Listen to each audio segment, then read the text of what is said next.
Hello मेरे school के नटखट बच्चों, कैसे हैं आप लोग। वेलकम है आपका मेरे चैनल में जिसका नाम है साइंस वाली हिमानी मैम। तो जैसे कि मैं हूँ साइंस वाली टीचर और एज पर माय प्रॉमिस मैं एनसीईआरटी का क्वेश्चन आप लोगों को करा रही हूँ। तो एक्सरसाइज का क्वेश्चन नंबर 9 है हमारे पास। 1/2 of a convex lens is covered with a black paper. Convex lens है जैसे कि आपको आपकी स्क्रीन पर दिख रहा होगा, इसका जो हाफ पार्ट है वो एक ब्लैक पेपर से कवर्ड है। Alright, will this lens produce a complete image of an object. क्या ये जो लेंस है, क्योंकि इसको हमने हाफ ब्लैक पेपर से कवर कर दिया है, तो क्या ये कंप्लीट इमेज बना पाएगा किसी ऑब्जेक्ट की। तो अगर इसका आंसर जो भी होगा येस और नो, तो आपको ना वेरीफाई करना है आपका आंसर एक्सपेरिमेंट के थ्रू और एक्सप्लेन करना है आपका ऑब्जर्वेशन। ठीक है, तो verify your answer experimentally, explain your observation. तो जैसे कि आपको डायग्राम में दिख रहा होगा, as you can see in the diagram, एक हमारे पास convex lens and this part, half part of this lens is covered with a black paper and object is in front of a convex mirror. तो आपको पता है क्या shown in the figure 10.72, यहाँ पर ये जो 10.72 फिगर दी हुई है, when the lower half of the convex lens is covered with the black pepper it still forms a complete image, क्योंकि यहाँ पर रिफ्रेक्शन इस वाले पार्ट से हो रहा है ना, image of the object as that with uncovered lens, but its intensity will be reduced. जो इससे बनने वाली इमेज होगी उसकी इंटेंसिटी जो होगी वो थोड़ी कम हो जाएगी। जितनी शार्प इसकी इमेज बनती, पूरे लेंस अगर आपका वर्किंग होता, यहाँ पर पेंट नहीं होता या ब्लैक कलर से कवर्ड नहीं होता ब्लैक पेपर से, तो इसकी जो शार्पनेस होती है वो काफ़ी अच्छी होती, काफ़ी स्मूथ इमेज बनती है। बट यहाँ पर थोड़ी सी इसकी इंटेंसिटी लो होगी या धुंधली इमेज बन सकती है। क्यों? क्योंकि 1/2 इसका क्या है, कवर्ड है विद द ब्लैक पेपर। तो इसका आंसर यही है कि yes the image will be formed but its intensity will be low as compare to the original objects.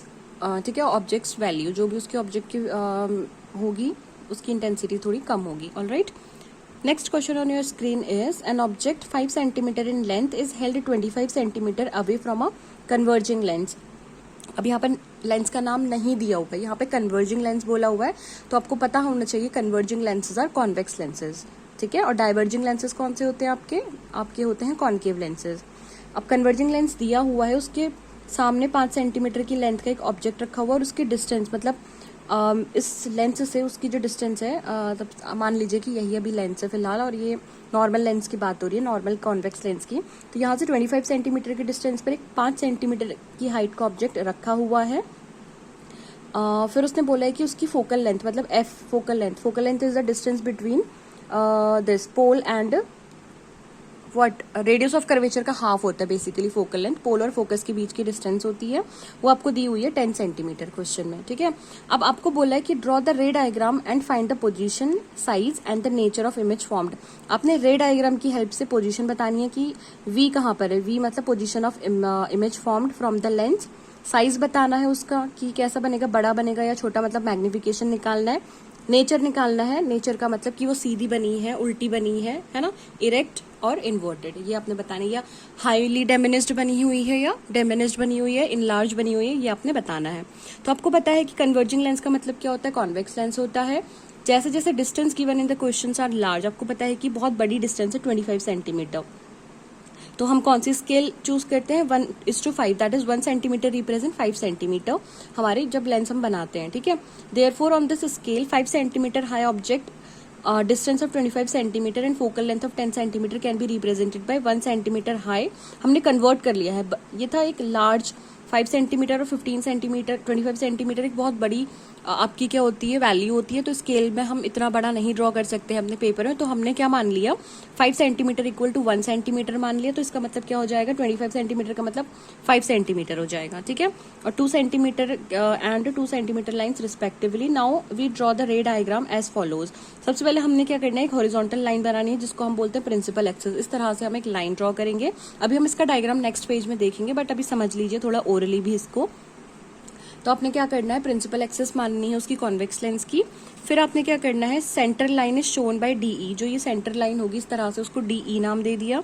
अब आपने दो फोकाई, क्योंकि आपको पता है लेंस और लेंस के क्या होते हैं, दो फोकस होते हैं। बिकॉज अगर आप इस वाले पोर्शन को ऐसे कंप्लीट ड्रॉ करते हो तो एक लेंस बनता है और उसका फोकस बनेगा, और इस तरह एक स्फेरिकल मिरर और ये भी एक स्फेरिकल मिरर।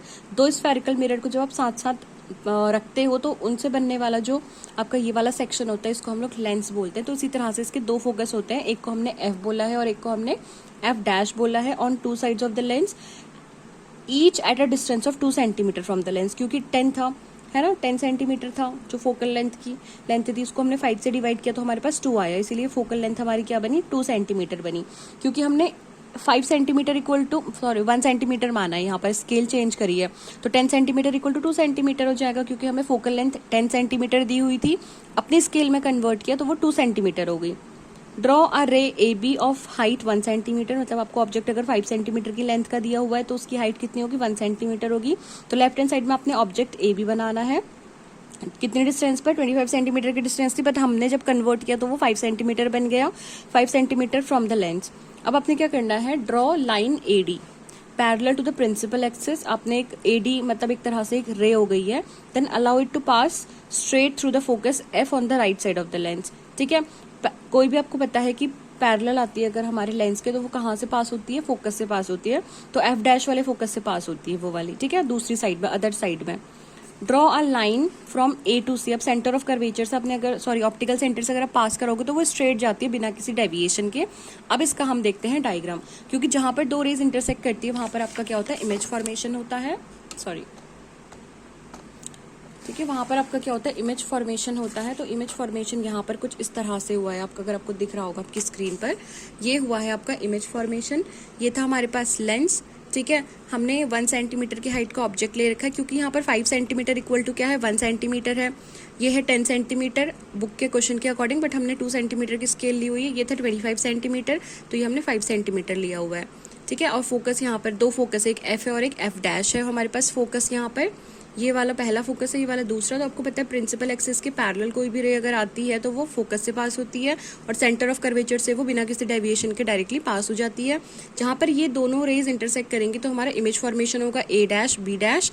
तो इसकी जो हाइट हमने नापी वही 0.7 सेंटीमीटर। ठीक है, तो इसको हम लोग किससे मल्टीप्लाई कर देंगे, 5 से मल्टीप्लाई कर देंगे फिर। ठीक है, तो ये हमारी इसकी हाइट आ जाएगी ओरिजिनल वाली। तो अभी फिलहाल के लिए हमारी स्केल के अकॉर्डिंग 0.7 सेंटीमीटर। ये तो आपको पता है सेंटर वाली लाइन जो होती है प्रिंसिपल एक्सिस होती है, ये ऑप्टिकल सेंटर होता है।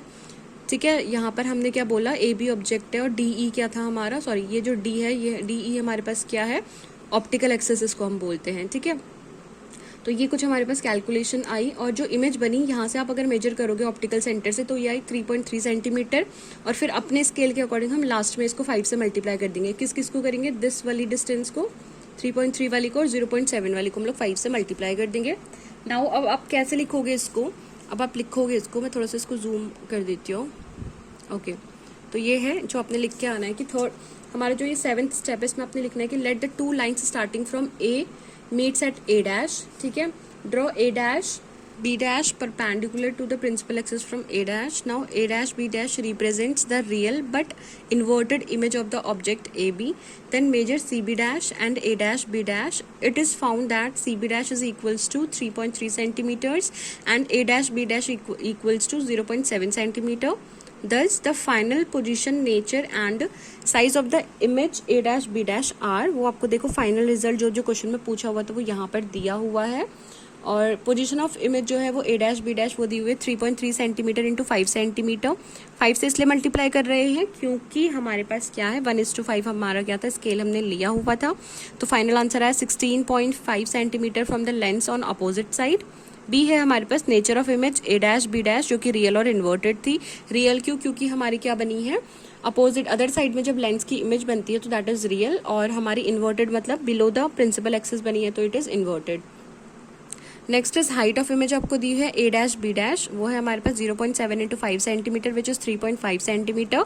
तो इसका मतलब इमेज हमारी स्मॉलर बनी है क्योंकि जो ओरिजिनल साइज था वो था 5 सेंटीमीटर और जो इमेज का साइज है दैट इज 3.5 सेंटीमीटर, तो इट इज स्मॉलर। तो नेक्स्ट क्वेश्चन हम लोग करेंगे नेक्स्ट वीडियो में। Thank you so much for watching, bye bye.